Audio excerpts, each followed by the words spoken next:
everyone, welcome back to my channel. It's Tony back here with another video.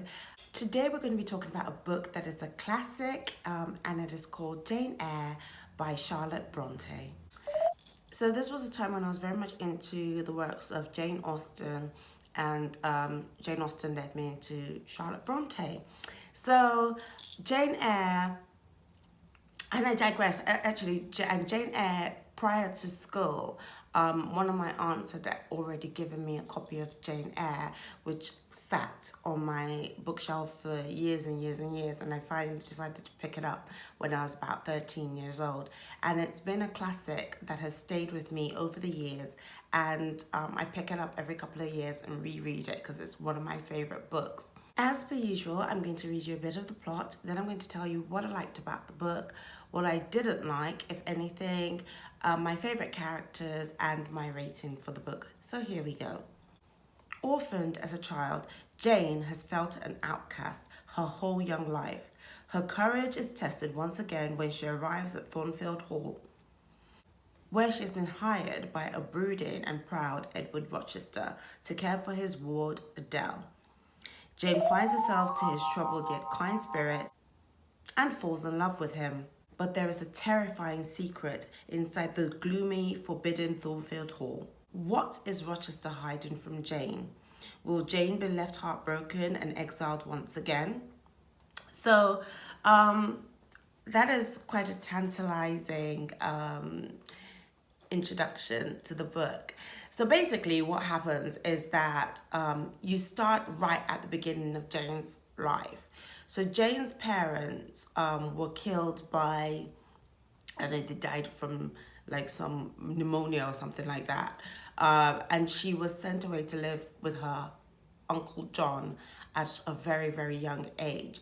Now, Uncle John very much loved his sister, who was Jane's mother, and took Jane into his home as one of his own. And but his wife was very, very cruel to Jane and made it clear to her children that Jane wasn't equal to them in any way and shouldn't be treated as an equal and shouldn't be treated as one of them. So there was always that sense that she was ostracized by members of her own family at a time when she was very heartbroken and had lost her whole world and should be loved and brought into the family. While she did receive that love and care from her uncle, her aunt was very, very reticent to share that with her and overlooked some of the cruelties that were visited upon Jane by her cousins and some of the housekeeping staff. At one point, Jane's uncle dies, and Jane does something, or she's attacked by her cousin, and she kind of defends herself against her cousin's vicious attack, and her aunt seeks to punish her by forcing her into the Red Room, which is the room in which her uncle had passed away. So that traumatizes her. She has like a fit of hysteria, and the doctor is called in to look after Jane. And there Jane reveals that she's been very, very unhappy. She's been traumatized. She's not been treated well. And the doctor kind of takes pity on Jane and suggests to the aunt that the best thing might be to send Jane away to school, thinking that that would kind of, you know, remove Jane from this situation where she's been unloved and relieve the aunt of the burden of looking after Jane. And the aunt kind of latches onto this and finds like the cruelest school that she can find and sends Jane off there. And when she takes Jane off to school, she kind of plants a seed within the headmaster and the staff at the school that Jane has a tendency of telling lies. So they already have this in their minds about Jane, and it kind of colors the way that they treat her during her time at the school. And the school is a horrible, horrible place that has been very much mismanaged. The girls there are treated very poorly. It's very cold, damp, just gloomy, kind of what you would expect, like almost like a workhouse, early 19th century, when child labor was still legal in England. You can imagine like the conditions of the workhouses. That's how the school is kind of painted. It's not a workhouse, but the conditions are really, really poor. And Jane makes friends with a girl called Helen, and Helen and Jane become thick as thieves, and something happens and Helen is punished, and then there's like this kind of cloud around their friendship, as though there was something unnatural, as they used to say back in the day. You're kind of given a sense that maybe there was like a homosexual relationship going on between Jane and her friend Helen. But they're both so young that it's difficult to kind of imagine that there is like a kind of like a mild sexualization of their relationship. But basically they're branded sinners, and kind of the staff kind of want to kind of separate them from each other, because they think that their friendship is unnatural, and which is very sad, because they both provide so much comfort to each other in such a bleak, horrible condition of the school. And something happens to their friendship. I don't want to give too much of it away, but eventually Jane kind of spends the next 6 years at the school on her own, but she does do well at the school. And when she graduates from the school, no, she can't go back home to her family. She kind of seeks employment and finds position as a governess at a stately home called Thornfield Hall. So Thornfield Hall is owned by the handsome, debonair, formidable, dark and brooding Edward Rochester. And Jane becomes the governess to his ward, a young lady called Adele. Now, Adele's parenthood is kind of steeped in mystery, but I kind of always kind of felt like Edward Rochester was Adele's father. As things progress in the book, Jane falls in love with Mr. Rochester, and eventually he proposes to her. But the journey to the proposal itself is very interesting. I'm trying not to give too many spoilers away, because I always give a lot of spoilers away in my reviews, which I'm starting to think maybe I shouldn't call them reviews, I should call them recaps, really. But yeah, so he proposes to her, but they cannot get married because Mr. Rochester is already married and will be committing bigamy by marrying Jane. So Jane has to leave Thornfield Hall heartbroken, and ends up getting employment with a vicar and his two sisters as a teacher in a small village. And anyway, things transpire, and you come to realize by the end of the book that Jane Eyre is actually a woman of means, and was her uncle's heir because he felt so much love for her, and she basically inherited a lot of money, so she could basically live the life that she wanted to. But something tempts her back to Thornfield Hall, where she finds a Mr. Rochester who has been involved in a very, very bad accident, and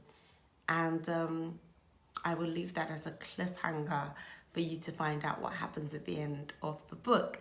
So what I liked about this book is that Charlotte Bronte, even though this book was written in the 19th century, she attempted to tackle a lot of topics, social topics that are very prevalent today.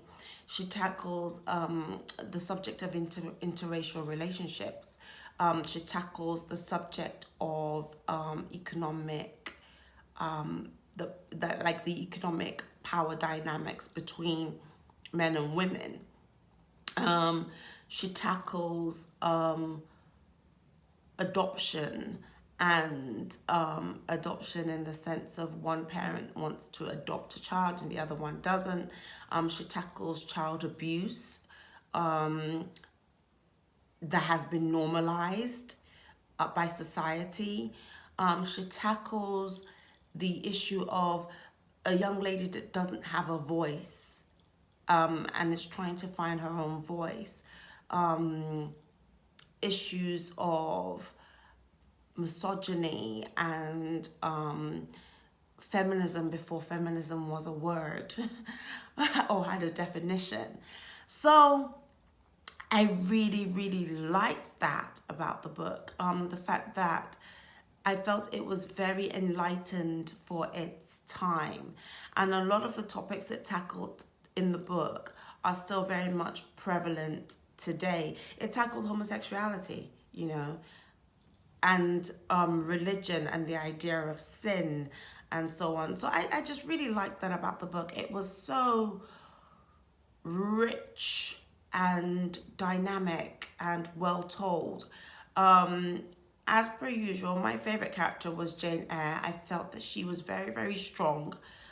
She wasn't a weak-minded female that you often find in these romanticized early 19th century type of books. She was very strong. She knew her mind. She was a lady of means by the end of it. And even when she wasn't a woman of means, she created her own means and she fought for her rights, because as a child, she had to fight for her right to exist and to be. And I just really, really liked her as a lead character. I wasn't too keen on Edward Rochester, even though he is the romantic lead, the Prince Charming in the book. I found him to be not a very good guy, not the kind of guy that I would want to end up with. And I think that that is one really good thing about the book, is that the romantic lead is a flawed man. He, you know, obviously had this child out of wedlock, and whilst he didn't want to claim her as his child, because in that time, that wasn't the done thing, it wasn't a done thing to have children out of wedlock. I admired him for the fact that he stood up to his responsibilities and still sought to educate her, this young girl, and give her the best start in life that he could. I felt that he did mistreat his wife. I found that his wife, a lot of her psychosis could be steeped in the fact that she was a biracial woman from the Caribbean, and probably had a similar upbringing to Jane. I don't know how she became an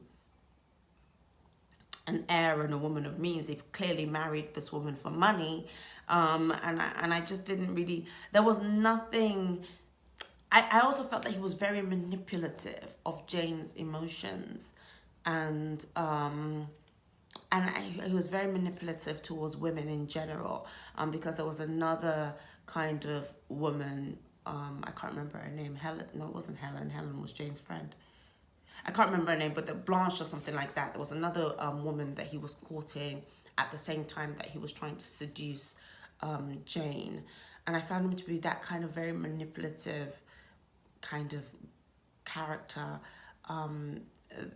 that it was a trait in masculinity that I don't like. So that was one thing about Edward Rochester. So he to me, even though he was the romantic lead, he was very much a villain to me. So what else? I would give this book, I would give it a 4.8, because I've read it so many times. I mean, I had a paper copy that I wore so badly that the book split in two, and I had to kind of sellotape. So I ended up getting an e-copy of it that I take everywhere with me, because I always have my e-reader with me. And yeah, so I mean it's a brilliant book. And even at Christmas time, whenever they do an adaptation of Jane Eyre, I always sit down and watch it and read it, especially read along whilst I'm watching it, especially if it's like a series. There is one adaptation that is a series that I really really like. I think it has Emily Blunt as Jane Eyre. It might not be Emily Blunt, but I think it was. I'm not sure, but I really like that one. But I do tend to read along whilst I'm watching it because there are certain parts in the book that don't quite translate onto film. As always, for me, the book will always supersede any film adaptation that can be made. So do let me know your thoughts. Let me know if you've ever read Jane Eyre, if you are into English classics like I am.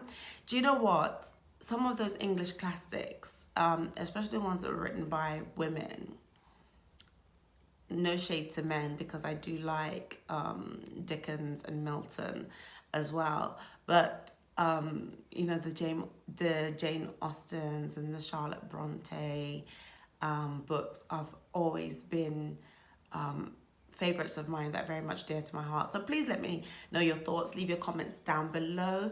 Please like, share, subscribe, hit the notification bell. I would love to engage with you. Please engage with me. My contacts on Instagram and Twitter are in the description below. And until next time, bye.